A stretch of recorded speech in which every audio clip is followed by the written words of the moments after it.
তবে বাংলাদেশেও এই ট্রেন্ডটা দেখা যাইতেছে এখন। এমন একজন ক্যারেক্টার ডাক্তার তাসনিম জারা আপু কিছুদিন আগেই এনসিপিতে যোগ দিছেন। তবে তার আগেই তার ইউটিউবে সাবস্ক্রাইবার প্রায় ৪৭ লক্ষেরও বেশি, ফেসবুকে ফলোয়ার প্রায় ৬৩ লক্ষ।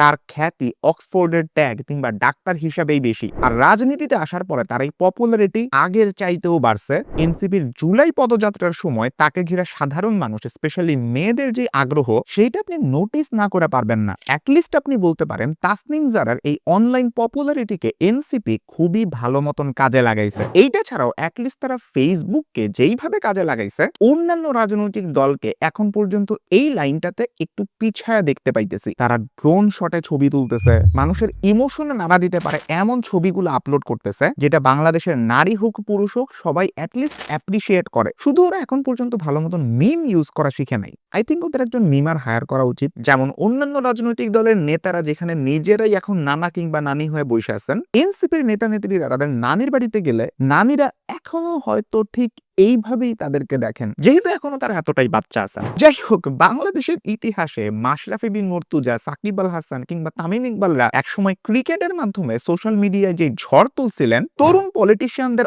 অনলাইন পপুলারিটি এখন হয়তো সেইটারও কাছাকাছি পৌঁছায় যাইতেছে। যাই হোক, এর মাঝখানে বেশি এনসিপি নিয়ে কথা বলছি দেখে আপনারা আবার ভাইবেন না এই ভিডিও আবার এনসিপি স্পন্সর করছে কিনা। এই চ্যানেলে কোনো পলিটিক্যাল পার্টির স্পন্সরশিপে ভিডিও কোনোদিন বানানো হয় না, সামনেও বানানো হবে না। এনসিপির নাম বেশি আসতেছে তার কারণ বাচ্চা বা তরুণ রাজনীতিবিদদের দল বলে এই একটা দলের কথাই এখন সবচেয়ে বেশি আলোচিত হয়। এটা আপনারাও জানেন, আমিও জানি। জোহরান মামদানির কথা তো বলছি, এখন আসেন ইব্রাহিম ট্রাওরেকে নিয়ে। বুরকিনা ফাসোর এই লোক ২০২২ সালে মাত্র ৩৪ বছর বয়সে একটা কু কইরা প্রেসিডেন্ট হন। উনি খুব জরুরি কিছু প্রশ্ন করছেন, এত সম্পদ থাকতেও আফ্রিকা এত গরিব কেন? পশ্চিমা আধিপত্যের বিরুদ্ধে তার অনেকগুলা ভিডিও আছে, তাকে নিয়েই আমি টোটালি আলাদা একটা ভিডিও বানাইছি, আপনারা সেটা দেখে আসতে পারেন। গায়ানার প্রেসিডেন্ট ইরফান আলী ২০২০ সালে ৪০ বছর বয়সে দায়িত্ব নেন। বছর দুয়েক আগে উনি একদম ক্যামেরার সামনে পশ্চিমাদের মুখোশ খুলছিলেন। বিবিসির সাংবাদিকরা যখন তাকে গায়ানার তেল গ্যাস থেকে কার্বন এমিশন হবে কিনা এইসব নিয়ে প্রশ্ন করতেছিলেন, ওই মুহূর্তেই উনি সাংবাদিকদের থামায় দিয়া বলেন,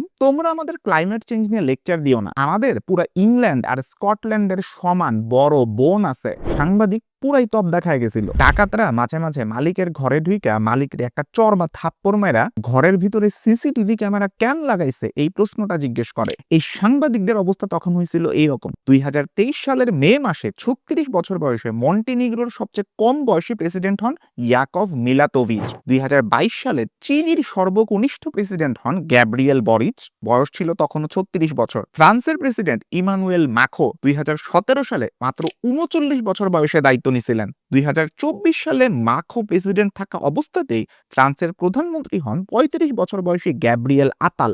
আপনি যদি নারী তরুণ রাজনীতিবিদদের কথা চিন্তা করেন, নিউজিল্যান্ডের বিখ্যাত প্রধানমন্ত্রী জেসিন্ডা আর্ডার্ন ২০১৭ সালে মাত্র ৩৭ বছর বয়সে প্রধানমন্ত্রীর দায়িত্ব পান। ২০২৪ সালের ডিসেম্বরে ৩৬ বছর বয়সে আইসল্যান্ডের প্রধানমন্ত্রী হন ক্রিস্ট্রুন ফ্রস্তাদত্তির, খুবই কঠিন নাম ভাই। জেসিন্ডা আর্ডার্নের সেই বিখ্যাত ভিডিও আপনাদের মনে আছে না? ছোট বাচ্চাকে সাথে নিয়ে জাতিসংঘের জেনারেল অ্যাসেম্বলিতে গেছিলেন। কয়েকদিন আগে একজন এরকম নিজের বাচ্চাকে কোলে নিয়ে ভাষণ দিতেও দেখছেন আপনারা। ইয়াং ব্লাড যে পলিটিক্সে আগায় আসতেছে এবং বাংলাদেশেও এইটার ইফেক্ট আমরা আগামী 10 বছরে খুব ভালোভাবে টের পাবো। এইটা যেমন আমরা বাংলাদেশের পলিটিশিয়ানদের ফেসবুক বা ইউটিউবে পপুলারিটি থেকে দেখতে পাই, তেমনি এই কারণেই কিন্তু বুরকিনা ফাসোর প্রেসিডেন্ট ইব্রাহিম ট্রাওরের ৩৬ মিনিট লম্বা ভাষণের বাংলা অনুবাদ ১ মিলিয়ন ভিউ পায়। জোহরান মামদানির হাসি মুখ বাংলাদেশীদের ইউটিউব ফেসবুকের ফিড দখল করে। अरे आज राजा का बेटा राजा नहीं बनेगा, राजा वही बनेगा जो हकदार होगा।